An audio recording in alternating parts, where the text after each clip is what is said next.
Imagine करो कि mid अगस्त है और आप सवात वैली में हो, वो जगह जिसे पाकिस्तान का स्विट्जरलैंड कहा जाता है, जहाँ हर तरफ पहाड़ और कल्चर दिखाई देता है। लेकिन फिर अचानक ये खूबसूरत साफ सुथरे दरिया ओवरफ्लो करने लगते हैं। फ्लैश फ्लड्स और लैंडस्लाइड्स गांव के गांव उड़ा देते हैं। जी हाँ, पिछले दिनों सिर्फ नॉर्दर्न पाकिस्तान में 300 से ज्यादा लोग मारे गए हैं और नेशनल वाइड नंबर तो 650 से ऊपर जा चुका है। रेस्क्यूअर्स अभी तक मिसिंग बॉडीज को ढूंढ रहे हैं। लेकिन ये सब सवात के लिए कोई नई बात नहीं है, बल्कि इससे पहले हमें सेम तरह का डिजास्टर सवात में देखने को मिला है। नॉट जस्ट सवात, बल्कि खैबर पख्तूनख्वा में हमें सेम तरह के डिजास्टर्स हर साल देखने को मिलते हैं। तो क्या ये सब सिर्फ क्लाइमेट चेंज या फिर नेचर की गलती है, या फिर इसके पीछे एक बड़ी पिक्चर है जिसके बारे में बात करने की जरूरत है? अस्सलाम वालेकुम, मुझे सहरा कहते हैं और आज की वीडियो में हम सवात के इस पूरे कयास को लेयर बाय लेयर समझने की कोशिश करेंगे। आखिर को कब तक हम सवात में आने वाले इन सैलाबी रेलों को इजी लेते रहेंगे?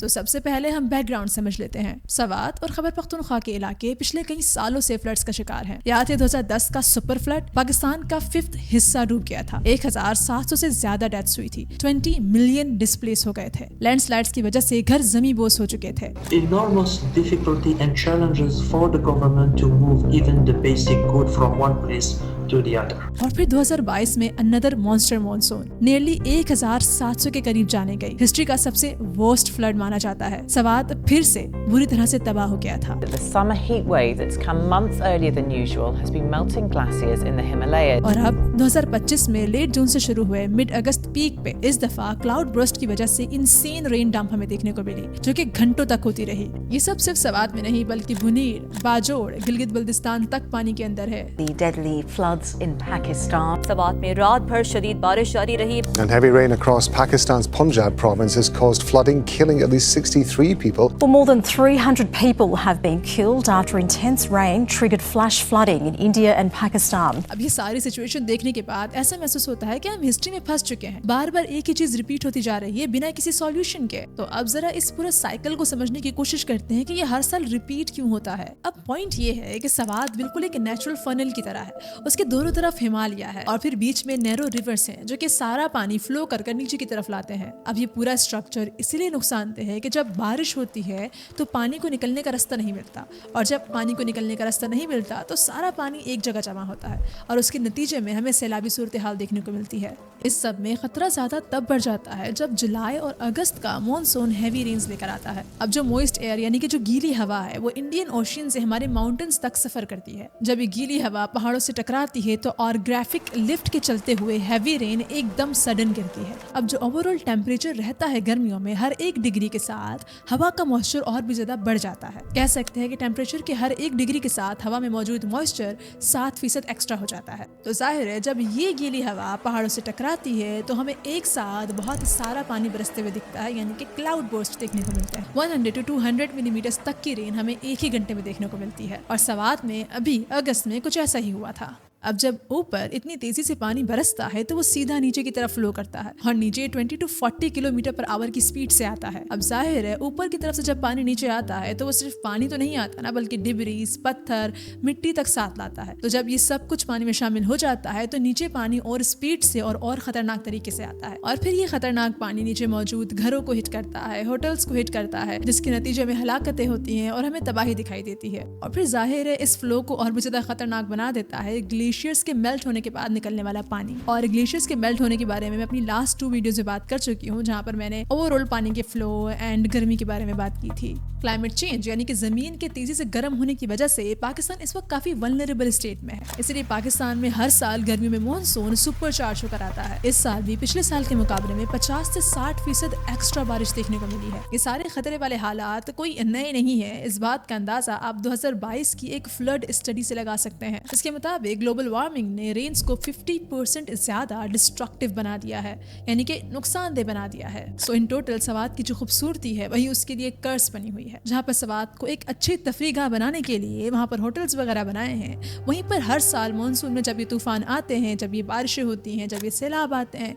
तो सारा कंस्ट्रक्शन डैमेज हो जाता है, सारे होटल्स डैमेज हो जाते हैं और बहुत भारी नुकसान वहाँ के लोगों को पड़ता है। अब इस पूरे फ्लड क्राइसिस में एक काफी इंटरेस्टिंग फैक्टर दरख्त भी होते हैं। हमारे दरख्त दरख्त एक नेचुरल फ्लड प्रोटेक्टर्स की तरह काम करते हैं। मीनिंग जब बारिश होती है तो दरख्त आधे से ज्यादा पानी अपनी जड़ों में एब्जॉर्ब कर लेते हैं। इससे क्या होता है कि ग्राउंड वाटर रिचार्ज होता है और फ्लड्स का खतरा कम हो जाता है। दरख्तों की वजह से पानी का फ्लो भी कम होता है, जिसके नतीजे में ये जो पूरा डिजास्टर है थोड़ा बहुत मैनेजेबल हो जाता है। लेकिन हम दरख्तों को किस तरह से ट्रीट कर रहे हैं, जहाँ पर दरख्त नेचुरली एक गार्डियन की तरह हमारे लिए काम कर रहे हैं। सैडली खैबर पख्तूनख्वा में इस वक्त दरख्तों की बड़ी कटाई चल रही है। 2000 के टाइम पर खैबर पख्तूनख्वा का फॉरेस्ट कवर 20.3% था, जो कि 2023 तक 16.4% पर आ गया है। हर साल कम से कम 8000 हेक्टेयर्स फॉरेस्ट कट हो रहा है। रीजन है इंफ्रास्ट्रक्चर्स, होटल्स वगैरह बन रहे हैं, इलीगल लॉगिंग और अर्बन डेवलपमेंट। पाकिस्तान के ओवरऑल फॉरेस्ट कवर में 1992 से 2025 तक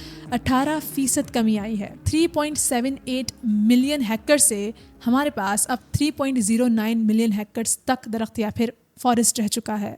पूरे डेटा को समझने के बाद आप अंदाजा लगा सकते हैं कि पाकिस्तान में डिफॉरेस्टेशन कितनी तेजी से हो रही है। अब शायद आपको रियलाइज हुआ होगा कि मसला सिर्फ क्लाइमेट चेंज का नहीं है, मसला हमारा भी है कि हम इन चेंजेस को सीरियसली ले ही नहीं रहे। हम इस पूरी सिचुएशन को सीरियसली नहीं ले रहे and that is the main problem. हमें रियलाइज ही नहीं होता कि इस सब के बाद हमें कॉन्सिक्वेंसेस क्या देखने को मिल रहे हैं। इमेजिन स्वात में 2000 से ज्यादा लोग डिस्प्लेस हो चुके हैं पिछले दिनों। रोड्स जैसे कि जकलोद, स्कर्दू बंद हो चुके हैं। फ्लड्स के नतीजे में खेती बाड़ी बुरी तरह से वाइप आउट हो चुकी है। इन सेम इलाकों पर पाकिस्तान की इकोनॉमी रिले करती है। लेकिन ये सब जानने के बाद एक बड़ा सवाल ये भी उठता है कि ये सारी बातें तो हर साल रिपीट होती हैं, तो फिर क्या हर साल हमारी गवर्नमेंट कोई भी एक्शन नहीं लेती? क्या किसी भी साल इन डिजास्टर्स के बाद हमारी गवर्नमेंट ने कोई भी बैठकर नोट्स नहीं लिखे कि हमें आगे क्या करना है, क्या नहीं करना है, कैसे इस सबको कंट्रोल करना है? सो यस, हमारी गवर्नमेंट ने नोट्स जरूर लिखे हैं, लेकिन वो कहते हैं ना कि सबक तो सभी ले लेते हैं, नोट्स भी सभी बना लेते हैं, लेकिन उस पर काम ना बहुत कम लोग करते हैं। And that is what happening right now among authorities. 2010 और 22 के बाद डिजास्टर अथॉरिटीज सेट हो गई थी। अर्ली वार्निंग सिस्टम भी रेडी कर दिया गया था। रिसेंट फ्लड्स के बाद भी अथॉरिटीज का ऐसा मानना था कि उन्होंने तो अलर्ट्स दिए थे, उन्होंने वार्निंग्स भी दी थी, पर लोकल्स कुछ और ही कहते हैं। उनका कहना है कि उन्हें एसएमएस नहीं मिले, उन्हें सायरन्स तक सुनाई नहीं दिए गए, उन्हें कोई भी किसी भी तरह की वार्निंग पहले से नहीं दी गई। सब कुछ उनके लिए अचानक था, जिसके नतीजे में उनका भारी नुकसान हुआ, जानी नुकसान तक हुआ। शायद हमारी अथॉरिटीज़ और गवर्नमेंट को लगता है कि अभी भी पाकिस्तान उस पॉइंट पर है जहां पर क्लाइमेट चेंज से पाकिस्तान को बचाया जा सकता है, लेकिन ऐसा नहीं है। पाकिस्तान डिजास्टर रिस्क में ग्लोबली 18वें नंबर पर है। ये मॉनसून जिनको हम इस साल खतरनाक समझ रहे हैं, अगले साल इससे भी ज्यादा खतरनाक होंगी। पाकिस्तान में जो क्लाइमेट चेंज की वजह से डिजास्टर्स देखने को मिल रहे हैं, उसके पीछे का एक बहुत बड़ा रीजन अडेप्टेशन है। हमने अभी तक इस पूरे क्लाइमेट चेंज को कबूल नहीं किया या फिर इसे एम्ब्रेस नहीं किया है। 2022 में जो फ्लड आया था, उसके जवाब में एनडीएमए ने ड्रिल्स की थी, लेकिन अगेन करप्शन की वजह से वो ड्रिल्स कामयाब नहीं हो पाई। और फिर जितने भी वादे किए जाते हैं उस पर वीक इन्फोर्समेंट होती है, यानी कि अमल दरामद नहीं किया जाता। ऊपर से हमारा इंफ्रास्ट्रक्चर काफी आउटडेटेड है। तो जब कभी भी इस तरह की सिचुएशन होती है तो हमें भारी नुकसान देखने को मिलता है। तो फिर हर साल की तरह इस साल अगेन मॉनसून के इस डिजास्टर के बाद हमें क्या सीखने को मिलता है? सेम लेसन्स हैं जो कि हमें लास्ट ईयर भी सीख जाने चाहिए थे, लेकिन अगेन हर साल हमें सेम चीज रिपीट करनी पड़ती है। वार्निंग्स को एफिशिएंट बनाना होगा। अगर जानी नुकसान बचाना है तो फिर इलाकों को फ्लड आने से पहले खाली करना होगा, और इसके लिए गवर्नमेंट को सीरियस एक्शंस लेने होंगे। ये जो पाकिस्तान में तेजी से बढ़ती हुई रिफॉरेस्टेशन है, इसको कंट्रोल करना होगा। लीडर्स को अकाउंटेबल बनकर इन डिजास्टर्स को सीरियसली लेना होगा। सिर्फ ये नहीं कि जब सैलाब आया, रेले आए तो फिर उसी वक्त आकर थोड़ी बहुत स्टेटमेंट्स दे दी, उसी वक्त आकर थोड़ा बहुत काम कर दिया, लोगों को बचा लिया और कह दिया कि देखो इस दफ़ा तो बचा लिया, नेक्स्ट ईयर भी सब ठीक ही हो जाएगा। इस तरह से कुछ भी चेंज नहीं होने वाला। हमें सीरियस जो प्रॉब्लम है, जो मेन इश्यूज हैं, उनको सॉल्व करना होगा। क्लाइमेट चेंज आ चुका है, डिनाइल मूड में रहने की जरूरत नहीं है, हमें एक्शन लेने की जरूरत। हमें इस क्लाइमेट चेंज को अडॉप्ट करने की जरूरत है, बजाय हर साल नेचर के ऊपर ब्लेम डाल देना कि हाँ हर साल ऐसा ही होता है, बारिशें तेज होती हैं, नुकसान तो होता है। वेल आई विश कि हमें नेक्स्ट ईयर इस तरह का डिजास्टर देखने को ना मिले, लेकिन एक बात क्लियर है, हमें अगले साल भी इससे ज्यादा हैवी मानसून देखने को मिलेगी, उससे अगले साल उससे भी ज्यादा हैवी मानसून देखने को मिलेगी। शायद इसी को हम प्यार से क्लाइमेट चेंज कहते हैं।